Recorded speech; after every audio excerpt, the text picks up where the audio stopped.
अरे गवला करवला ए पियावा घर बैठवला ए पियावा घर बैठवला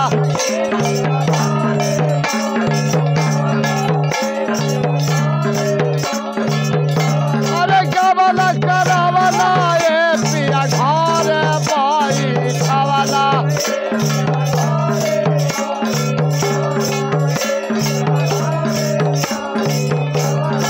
अपने तो गैला पिया हो क्या हो अरे अपने तो गैला पिया हो बार दिया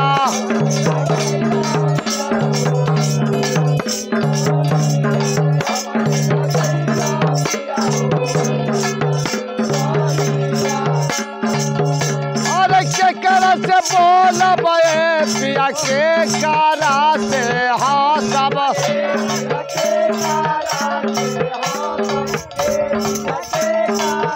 अरे के करा से बोल बे पिया के करा से हाँ सब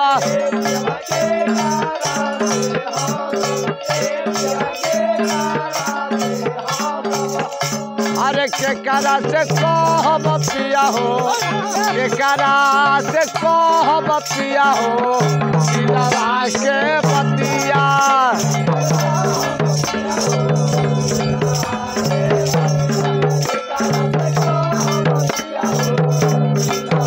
अरे के करा से कहब पिया हो सिलवा के बतिया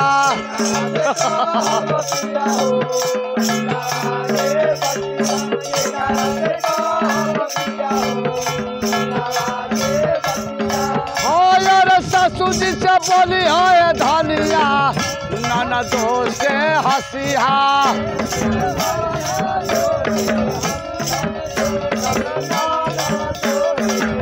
और ससुर जी से बोली है धनिया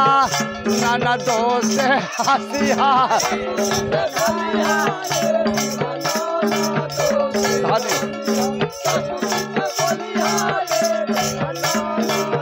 अरे देवारा से कोई हो धनी हो देवारा से कोई हो धनी हो सिलवा के बतिया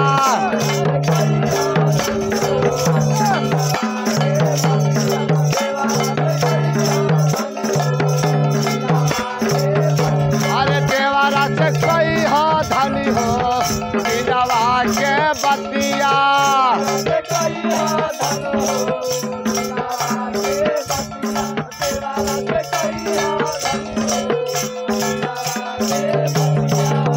नहीं बोला ये पिया नाना दो ना हंसा ये पिया नाना दो ना अरे ससुर जी ने बोला ये अरे ससुर जी ने बोला ये पिया नाना दो ना हंसा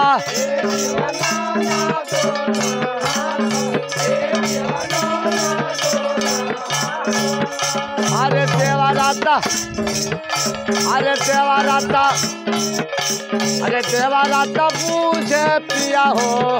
देवारा न पूछे पिया हो सिलवा के बतिया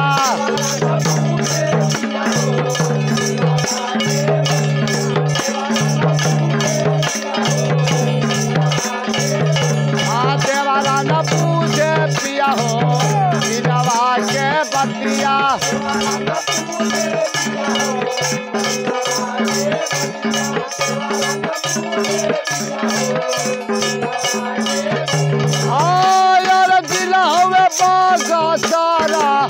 राजा पूरा थानावा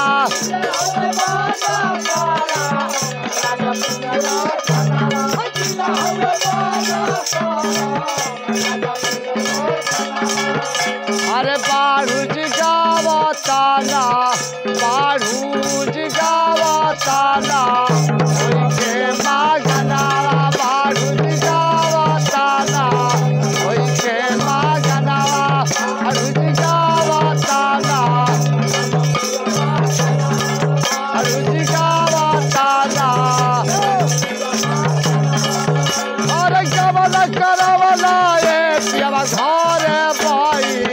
दिहला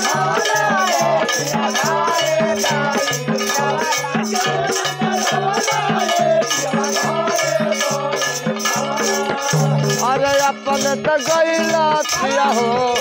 अपने त गैला पिया हो पानी जिया